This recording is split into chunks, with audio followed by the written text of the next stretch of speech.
जो अनन्य भाव से बाबा के शरण में चला जाता है फिर वो हमेशा के लिए बाबा का हो जाता है। ये जो डिवोटी हैं इनकी शादी हुई थी एक ऐसे घर में जहाँ बाबा को बहुत ज़्यादा नहीं मानते थे और वो पूजा इस तरह से करते थे कि वो कभी भी सेवा अगर वो सेवा आपको तन से करना हो तो वो करने के लिए तैयार रहते थे, पर धन जहाँ पे आता था वहाँ पे वो रेडी नहीं रहते थे। इनके हस्बैंड ऐसे नहीं थे बट पेरेंट्स का थोड़ा ज़्यादा प्रभाव था तो वो जो है फिर ज़्यादा कुछ बोल नहीं पाते थे। तो उसी दौरान की बात है कि इन्होंने तो अपने व्रत किए हुए थे कि बाबा इनकी शादी अच्छे से पूरी हो जाए। मतलब वो जो किस्से हो गए वो सब तो हो गया था पर कोई भी आफत नहीं आए, कुछ कुछ चीज़ें थी उस वक्त। तो फिर बाबा ने वो सब चीज़ बहुत अच्छे से करी थी। तो ये अन्नदान करना चाहती थी जब इन्होंने गुरुवार करे थे। तो इनके जो ससुराल में इनकी सास ससुर थे वो लोग ये सब पसंद नहीं करते थे। वो लोग बुरे इंसान नहीं हैं बट वो लोग मनी के मामले में, देखिए मुझे किसी के लिए कोई नेगेटिव वर्ड यूज़ नहीं करना चाहिए लेकिन अगर सिंपली समझाऊँ तो कंजूस, जिसे बेहद कंजूस कहते हैं, उस मामले में वो वैसे थे। तो फिर वो इनको भी वो चीज़ करने के लिए रोक दिए कि ठीक है तुम श्रद्धा से सेवा करो, आरती गा लो, जो करना है करो, लेकिन उतना ये मत करो। तो इन्हें कुछ समझ नहीं आ रहा था कि ये क्या करें और कैसे करें कि जो है अन्नदान हो जाए, क्योंकि इनके मन में वो चीज़ नहीं थी।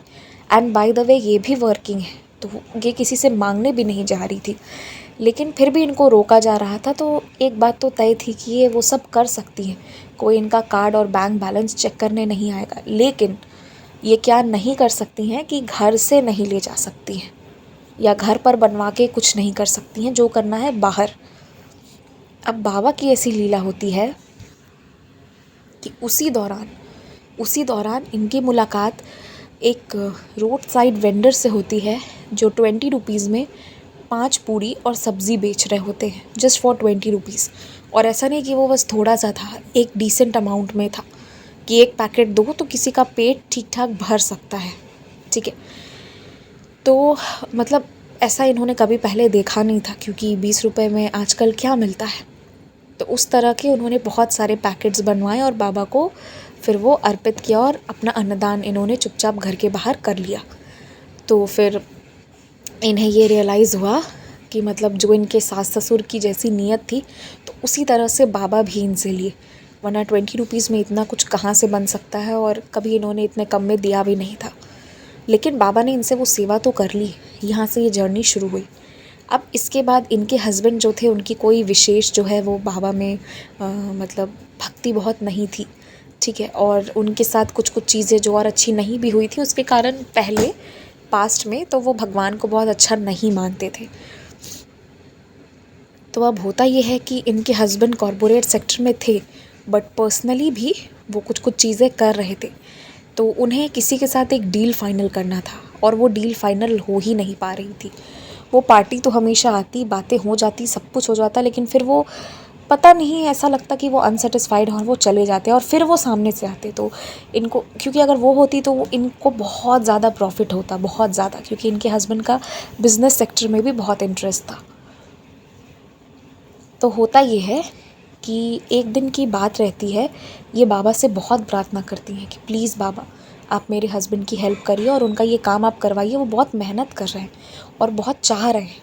और कोई भक्त बाबा को बोले और बाबा टाल दे, ऐसा कैसे हो सकता है। तो बाबा की ऐसी लीला होती है ना कि जो लोग फिर से उस दिन आ रहे थे वापस से नेगोशिएशन बातें करने के लिए, तो उसी हमेशा 2 आदमी आते थे ना, तो उसके साथ उस दिन एक तीसरे आदमी भी आए और उन्होंने बात शुरू होने के पहले उनको बाहर में ही, जब वो अंदर जा रहे थे तभी उनको रोक कर बोला कि देखो तुम ये बातें उनसे कहना, वो तुमसे यही सुनना चाह रहे हैं, तुम ये बता ही नहीं रहे हो। मतलब कुछ कुछ पॉइंट्स वो बताए कि क्या क्या तुम नहीं बता रहे हो, और एक ऐसा पॉइंट बोला जो इनकी इच्छा के विरुद्ध था, पर उन्होंने कहा कि तुम बोल दो तो फिर ये हो जाएगा। इनकी मर्ज़ी तो नहीं थी, लेकिन फिर भी पता नहीं क्यों इन्हें उनकी बात सही लगी। मतलब लगा कि ठीक है अब मुझे ये डील चाहिए, तो इन्होंने थोड़ा सा कॉम्प्रोमाइज़ किया और वो बातें कह दी और उस दिन जो है इनकी डील हो जाती है फ़ाइनल। तो इनके हस्बैंड बहुत खुश होकर घर आते हैं और इनको बताते हैं कि पता है मैं वैसे तो तुम्हारे साईं को नहीं मानता हूँ, पर गलती से आज मैंने उन्हें नमस्कार कर दिया था और देखो मेरे साथ क्या हुआ। ये डील हो गई है फाइनल। तो बहुत बड़ी प्रॉफ़िट और मतलब बहुत ही इनके करियर के लिए भी वो बहुत अच्छी चीज़ थी। तो ये इससे बहुत खुश, बहुत ज़्यादा। उन्होंने बताया कि कैसे जो है ना वो 2 की जगह 3 जन आए थे, तो कैसे उनकी हेल्प हुई। तो इसके बाद जो है इनके हस्बैंड का धीरे-धीरे बाबा के प्रति इंक्लिनेशन होना शुरू हुआ, ठीक है। और अभी मतलब विदिन अ मंथ ये लोग शिरडी जाते हैं, और जब शिरडी जाते हैं ना, तो the moment they land inside the समाधि टेम्पल, हस्बैंड ने क्या देखा ना कि बाबा हंस रहे हैं और दांत है बाबा की वैसे रूप में। 1 सेकंड के लिए देखा होगा और फिर से नॉर्मल बाबा को देखा, तो उन्हें लगा ये मेरे मन का भ्रम है। पर जब वो लोग बाहर निकले, तो जब उनकी वाइफ ने कहा कि 1 सेकंड के लिए उनको भी वैसे दिखे थे, तो फिर वो ये रियलाइज़ किए कि फॉर अ सेकंड बाबा ने हमें अपने साक्षात दर्शन दिए, ठीक है। जस्ट फॉर अ सेकंड उनको लगा, तो दोनों को लगा ये हमारे मन की सोच है जो हो सकती है, बहुत नॉर्मल है। पर बाबा ने इकट्ठे दोनों को 1 सेकंड के लिए बस दर्शन दिया था, और उसके बाद जो है वो फिर बाबा नॉर्मल जैसे दिखते हैं समाधि मंदिर में वैसे दिख रहे थे। तो ये चीज़ हुई। फिर उसके बाद इनका जो है वो आगे का काम चल रहा था, तो जिसके साथ ये वाली कॉन्ट्रैक्ट हुई थी, उनके पास उठते बैठते मतलब जब इनके हस्बैंड उनके ऑफिस में विज़िट किए, तो उन्होंने रियलाइज़ किया कि जो इंसान इनको आके गाइड करके गए थे ना, वो इंसान तो थे ही नहीं। मतलब एक इंसान जो है ही नहीं, वो नहीं उस मतलब फिर वो कैसे वहाँ ऑफिस में आ गए।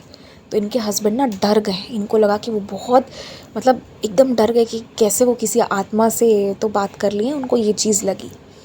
तो उसके बाद ना उन्होंने उनके बारे में पूछना शुरू किया, तो वो बताए कि कैसे जो है ना ये सबसे बड़े मेंबर थे फैमिली के। उनकी एज ज़्यादा नहीं थी, 40s में होगी, और उनकी बेसमय डेथ हो गई थी। और वो घर के बड़े मेंबर थे in the sense of business decision लेने में, और उनकी इच्छा थी किसी अच्छे इंसान को ही ये चीज़ देने की। और वो जो लोग थे जिन लोगों के साथ इनका कॉन्ट्रैक्ट हुआ, वो लोग साईं बाबा को पसंद नहीं करते थे, क्योंकि वो जिनको उन लोगों ने खो दिया था, उनके सबसे बड़े मेंबर को जो मेन बिज़नेस संभालते थे, वो एक साईं भक्त थे और बाबा ने नहीं बचाया। पर इन्हें इस बात का रियलाइज़ेशन हुआ, इनके हस्बैंड को, कि बाबा ने ही ये कॉन्ट्रैक्ट करवाया, और उस दिन बाबा ही आए थे। एक साईं भक्त जो अब बाबा के चरणों में लीन है, उनकी इच्छा पूरी करने दूसरे साईं भक्त के पास बाबा भेजकर उनकी आत्मा को शांति दिलवाने इनके पास ही वो कॉन्ट्रैक्ट लेकर आए थे, क्योंकि ये बिल्कुल फेयर डीलिंग करते हैं। और फिर इन्होंने उन लोगों को कुछ समझाया नहीं कि बाबा पे भरोसा रखिए या जो भी, इन्होंने कुछ नहीं कहा, बाबा के ख़िलाफ़ तो बिल्कुल नहीं कहा, और बस बाबा पर छोड़ दिया। क्योंकि एक समय था जब ये भी बाबा से नफ़रत करते थे, आज बाबा ने इन्हें जोड़ा, तो इन्हें विश्वास था कि फिर कभी ना कभी बाबा उन्हें जोड़ेंगे।